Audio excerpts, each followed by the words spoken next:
নামাজ সারা বছর অনেক নেতা আছে সারা বছর পড়ে না, আর ভোটের সময় টুপি লাগাইয়া পরে ইসলামের নাম বেছে এরপরে ভোট চায়, আছে না? আর তারা আমাদেরকে বলে আমরা নাকি ধর্ম নিয়ে রাজনীতি নিয়ে আমরা নাকি ধর্ম ব্যবসা করি, আমাদেরকে ধর্ম ব্যবসায়ী বলে। আমরা নাকি ধর্ম ব্যবসায়ী বলি? আমরা তো সারা জীবনই নামাজ পড়ি, আমরা সারা জীবনই টুপি পড়ি, আমরা সারা জীবনই তো কোরআন পড়ি, সারা জীবনই মানুষকে দ্বীনের দাওয়াত দেই, সারা জীবনই মানুষকে জান্নাতের পথে ডাকি। আমরা ধর্ম ব্যবসায়ী, আপনারা সারা জীবন নামাজ পড়েন না, চুরি ডাকাতি বদমাশি করে আইসা রাজনীতির সময় ভোটের সময় টুপি পরে বলেন, নামাজের সময় ওযু ছাড়া নামাজে দাঁড়ান, ওইটা বুঝি ধর্ম ব্যবসা না। ফাইজলামি করার জায়গা পান না, ওইটা জনগণ বুঝে, ঠিক না বেঠে?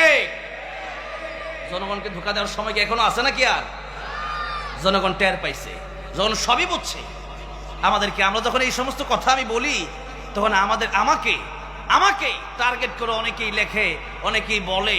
কয়েকদিন আগে এক বড় নেতা আমাকে বললেন, তুমি তো জামাতে ইসলামী দালালি করো। আমি নাকি জামাতে ইসলামী দালালি করি? আমি যে কথা বলতে চাই সেটা হচ্ছে, আমি জামাতে ইসলামী দালালি করি না, আমি আল্লাহর কোরআন রাসূলুল্লাহ সাল্লাল্লাহু আলাইহি ওয়াসাল্লামের হাদিস শরীফে দালালি করি।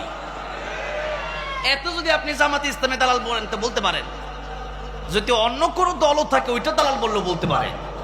আর আপনারা যদি কোরআন হাদিস অনুযায়ী যদি আপনারা চলতে চান, আপনারা যদি বলেন না আমরাও কোরআন হাদিস ভিত্তিক সারা জীবন চলতে চাই এবং এভাবেই এই দেশকে গড়তে চাই, আপনাদের পক্ষেও বলবো, ঠিক না বেঠিক?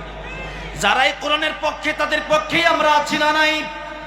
আর কোরআনের বিরুদ্ধে যারা যাবে এদের পক্ষে থাকবো তো দূরের কথা, জাতীয়ভাবে তাদেরকে বয়কট করা হবে, ঠিক না বেঠিক? মান আহাব্বা লিল্লাহি ওয়া আবগাদা লিল্লাহি ওয়া আ'তা লিল্লাহি ওয়া মানা'a লিল্লাহ ফাকাদ ইসতাকমালাল ঈমান। আল্লাহর নবী বলেছেন, ভালোবাসা মুমিনদের ভালোবাসা হবে কার জন্য? জোরে বলেন, কার জন্য হবে?